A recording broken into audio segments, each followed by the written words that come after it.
Good morning and welcome to Grace. This morning we're going to paraphrase Mark chapter 8. We're going to find a principle and then find a way to put it into practice. All right, so Mark chapter 8 starts out with Jesus is teaching thousands of people. It's been 3 days. He starts to have compassion on them because they don't have enough food, and if they go home, they're probably going to faint. So he goes to his disciples, hey, we got to feed these people.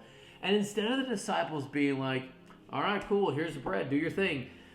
They go, well, do you have any food? And she's like, well, what do you have? And they go, well, we got 7 loaves. He starts to break those. And how many? A couple fish. Okay. And next thing you know, they've got a ton of food left over.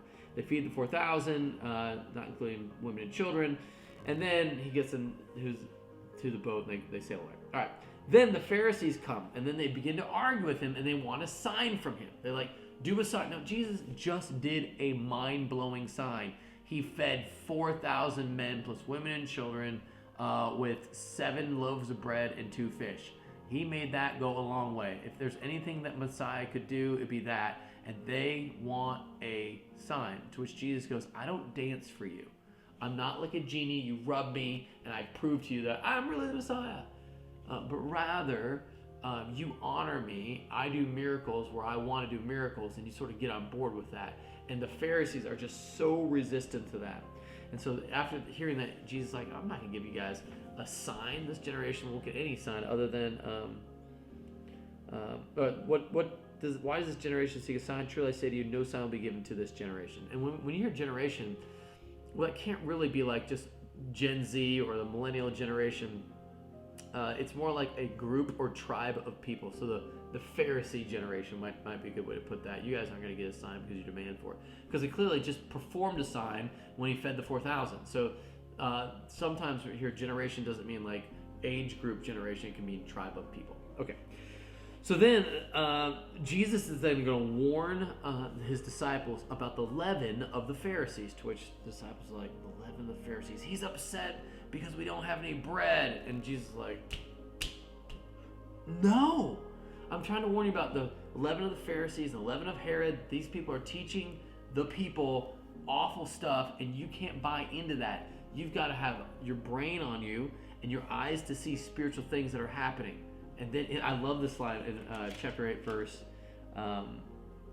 18. Having eyes, do you not see? And having ears, do you not hear? What is wrong with you people? Don't you understand?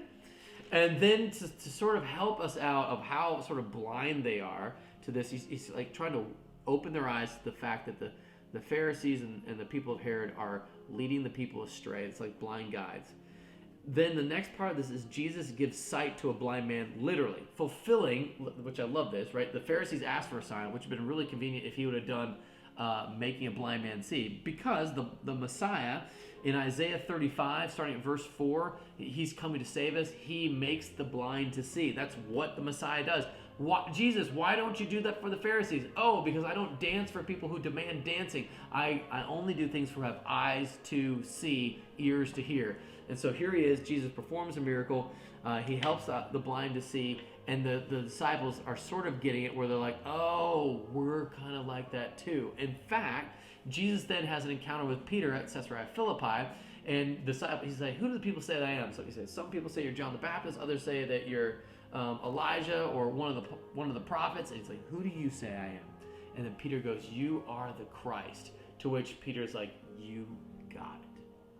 Like his eyes are open. That's the beauty of it. Now, immediately following this, he talks about how, guess what, guys?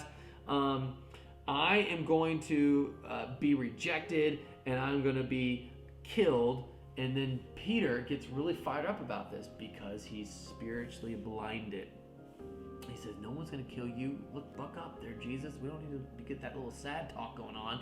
You need to do your thing. Remember feeding the 4,000, feeding the 5,000, walking on water. We got something going here. We don't need to bring death and destruction. To which Jesus is like, get behind me, Satan. Peter, the guy that just understood was, the Father in heaven revealed to him who Jesus was.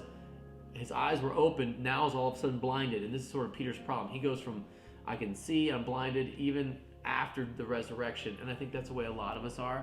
We have moments where we have great clarity from the Lord, and then times where we just get blinded by stuff. And so Jesus is sort of reminding Peter to wake up to the fact that what he came to do was to die and be raised from the dead.